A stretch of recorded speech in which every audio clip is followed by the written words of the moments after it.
Olá a todos que nos acompanham. Sejam bem-vindos a mais uma entrevista com os nossos aprovados do IBAMA. Hoje nós vamos conversar com Caio Araújo, aprovado em primeiro lugar para técnico ambiental no Amapá, no concorrido concurso do IBAMA. Concorrido e muito aguardado, né, Caio? Isso, muito aguardado. Parabéns, viu? Obrigado. Pelo primeiro lugar, o pódio aí não é para qualquer um não, e a gente quer entender a sua história, como você conquistou. Mas antes, se apresente para nós, por favor. Bom, meu nome é Caio Araújo Bezerra, eu tenho 22 anos, eu sou graduando em Direito no Amapá, isso. Caio, você é tão novo, né? 22 anos e já conseguiu um cargo público. Queria saber em que momento da sua vida começou, né, o seu interesse, os seus estudos para a carreira pública. O meu interesse, ele vem de muito cedo, na verdade. Até na entrevista escrita que eu dei, eu falei que na minha família tem essa cultura das pessoas optarem por esse caminho do serviço público e tudo mais. Então, meio que internamente eu já pensava na minha cabeça, assim, que em algum momento eu teria que voltar a minha vida para isso, para os estudos para isso, até porque a gente não tem outras garantias, então era o caminho a ser seguido. E aí, ano passado, eu me encontrava numa situação de fim de estágio da faculdade, então eu não teria mais uma remuneração, e falei, bom, essa é a hora. O meu subconsciente me alertava há um tempo já, e aí eu botei em prática tudo que os meus tios me falavam, o meu irmão me fala bastante, o meu primo, todas as pessoas que são da área de concurso público. Uhum. Então, eu tive esse contato familiar. Inclusive, a estratégia foram essas pessoas que me apresentaram. Olha, essa é exatamente a próxima pergunta. Como você conheceu a estratégia? Em que momento? Foi por meio principalmente do meu primo e do meu irmão, que são pessoas mais jovens e estão em contato comigo. Talvez os meus tios não estivessem em contato muito com estratégia, não sei, mas o meu primo e meu irmão, eles sempre tiveram, sempre me alertavam que era o melhor caminho e tudo mais, eu escolher até determinadas matérias pela estratégia e tudo mais. Aí eu fui conhecendo e fiz cadastro na plataforma, acompanhei live no YouTube, essas coisas. Isso foi em que ano, hein, Caio, que você adentrou mesmo nos estudos? Foi ano passado, 2021. 2021. E aí, quando saiu o edital do IBAMA, você falou, é agora, e começou a estudar firme? Foi. Eu tava nessa, de aguardar editais saírem. Era a minha rotina. Os editais saíam, aí eu passava a estudar para o edital. Aí passava a prova, passava para o próximo. E aí o do IBAMA saiu junto com o do ICMBio, e eu fiquei naquela, meu Deus, para qual eu vou focar? Porque apesar de ter muita coisa em comum, tinha muita coisa distinta, e são 2 editais, tem 2 meses para estudar, então tem que ser realista e pensar, né, no conteúdo programático. E o que foi determinante para mim foi só o número de vagas. Do IBAMA para o Amapá tinham mais vagas imediatas, então foi o critério para mim, e eu resolvi focar no do IBAMA e deu tudo certo. E você esperava o primeiro lugar, cara? Não, eu não esperava. Você queria passar nas vagas, mas primeiro lugar, quem não. diria, né? É. Como que era a sua rotina de estudos? Imagino eu que você dividia com a sua faculdade. Isso. Eu não esperava o primeiro lugar, mas eu estudava para tirar o primeiro lugar. Eu estudava porque na minha cabeça era a prova da minha vida e eu precisava daquela aprovação. A minha namorada até sempre dizia, meu Deus, tu tá estudando, parece que nunca mais vai ter outro concurso, tu tem que passar nesse imediato, mas era assim que a minha cabeça estava funcionando na época. Eu tinha que passar na prova a prova que eu estava fazendo, eu não estava fazendo em vão. Eu tinha que passar, claro, sempre considerando a possibilidade de não dar certo e tudo mais, a gente tem que ser realista com isso também, mas sempre indo com esperança, assim. E a conciliação com a faculdade foi de certo modo difícil, né? É difícil se dedicar integralmente às duas coisas. Então, eu priorizava, sim, os estudos para concurso em relação à faculdade, mas nada que me atrapalhasse muito na formação, assim. Uhum. Então, como que era a sua rotina, por exemplo? Você estudava de manhã, à tarde, à noite, ou dividia isso? Quantas horas líquidas, mais ou menos? De horas líquidas, eu acho que eu estudava entre 8 e 9. Uau! É porque até um privilégio que eu tenho de acordar lá em casa só para estudar, tá? Não ter outras obrigações e tudo mais. Claro, a gente ajuda em casa na medida do possível, mas, por exemplo, não estava dividindo com trabalho, tempo com trabalho e tudo mais. Então eu acordava assim, em torno de 8h30, 9 horas, tomava um café bom, tomava um banho, e aí já sentava para estudar até a hora do almoço. Aí parava para almoçar, descansava um pouquinho, não conseguia dormir à tarde, então eu voltava a estudar à tarde, e aí parava só tipo umas 7 horas da tarde, 7 horas da noite para fazer um exercício. e esse tempo de estudo conciliou com o EAD da faculdade. Então eu não tinha esse tempo de deslocamento, de me preparar, de tomar um banho, então eu conseguia conciliar essas duas coisas. Então, em média, eu ficava entre 8 e 9 horas líquidas. Bacana, bastante, né, por dia. E o seu tempo de lazer, você priorizava os finais de semana ou não? Você abdicou de tudo? Eu abdiquei de muita coisa, mas não de tudo.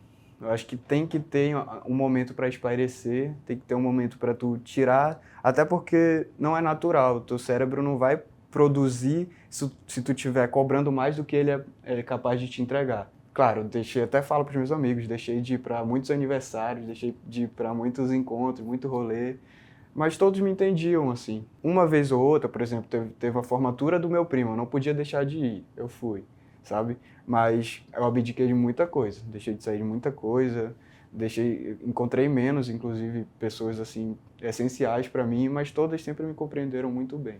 Muito bom. Dentro do pacote do Estratégia que você adquiriu, qual que foi o pacote? Eu adquiria o curso para Administração Financeira Orçamentária e eu estudei pelo Vadimeco, que o Estratégia disponibilizou gratuitamente, que eles pegaram as leis que estavam previstas nos editais, porque o meu método de estudo foi mais o estudo da lei seca e pegar os PDFs para fazer a ligação entre a lei seca e as questões, o que as bancas mais cobram. Então, foi essa. Eu estudei pelo material de AFO do Estratégia e assisti às videoaulas e tudo mais. Entendi. E aí, dentro desse material, quais eram as ferramentas que você mais utilizava? Eram videoaulas, PDFs, simulados? PDF, sem dúvida. Eu costumo dizer que não existe método pronto, método ideal para todo mundo, assim, né?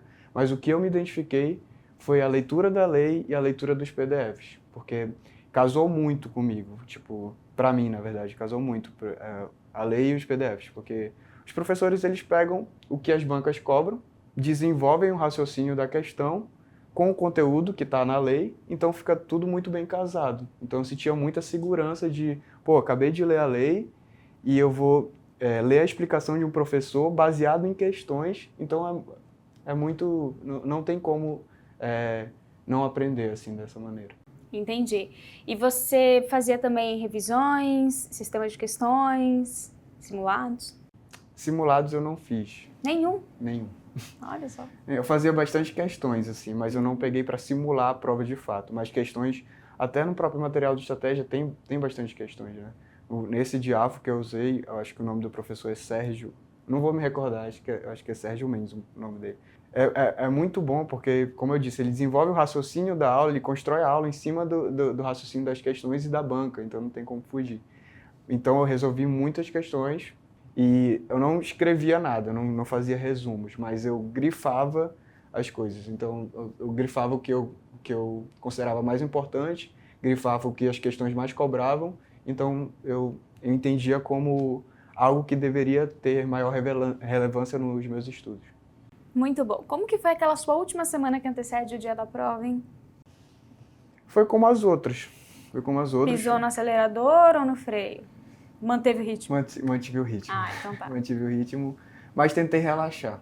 Tentei relaxar. Eu entendi que não era mais tempo de aprender conteúdo novo, então eu tentei rever coisas que eu já tinha de bagagem mais antiga, que não necessariamente eu peguei para estudar a partir da abertura do edital do IBAMA.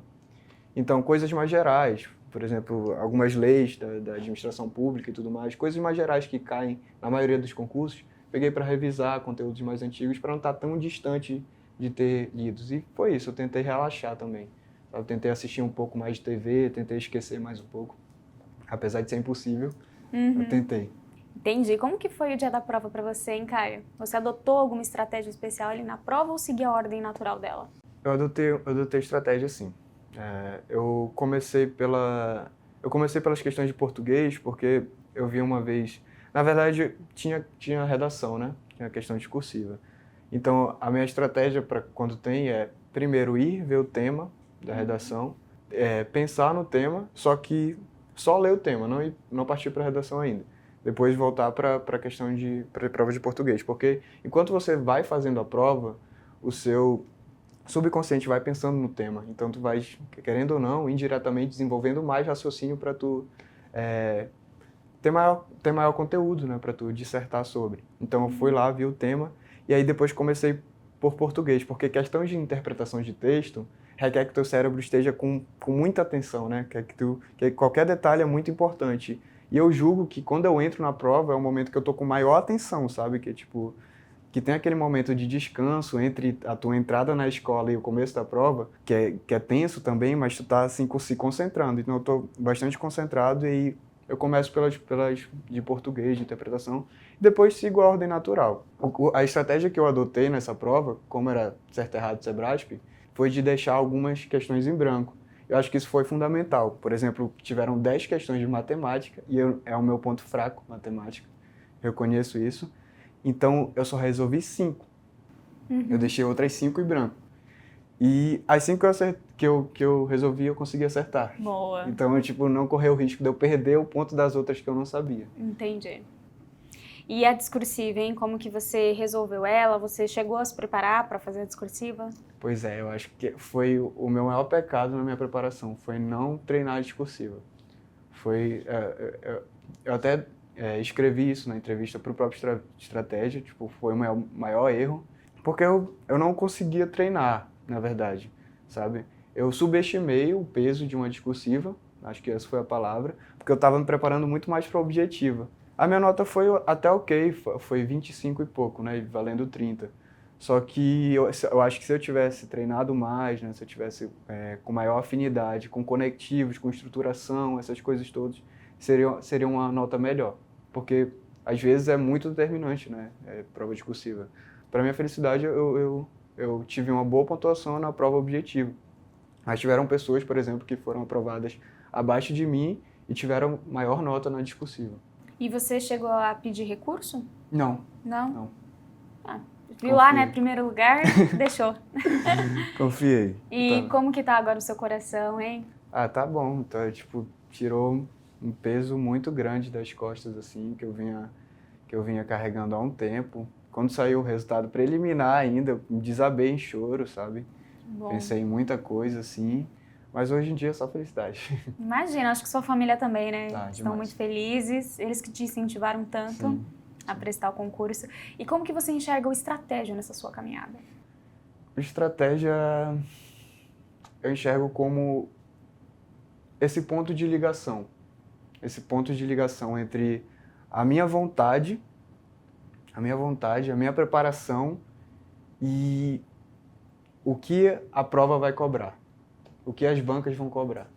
Então ele vai lá e faz esse elo entre estudo e o que é o que se fala de preparação. Acho que eu enxergo a estratégia como uma ferramenta de preparação muito boa. Muito bom. Se você pudesse dar uma dica de ouro, então, para quem está nos assistindo, qual seria? Bom, a dica de ouro, tem várias dicas de ouro, né? Mas acho que acreditar, primeiro, acreditar no seu potencial sempre, mas acreditar no seu potencial baseado na sua melhora diária. Acreditar no poder da sua disciplina, se disciplinar, manter a disciplina, pensar sempre nas suas metas, pensar sempre nas consequências positivas de quando você conseguir aquilo que você almeja.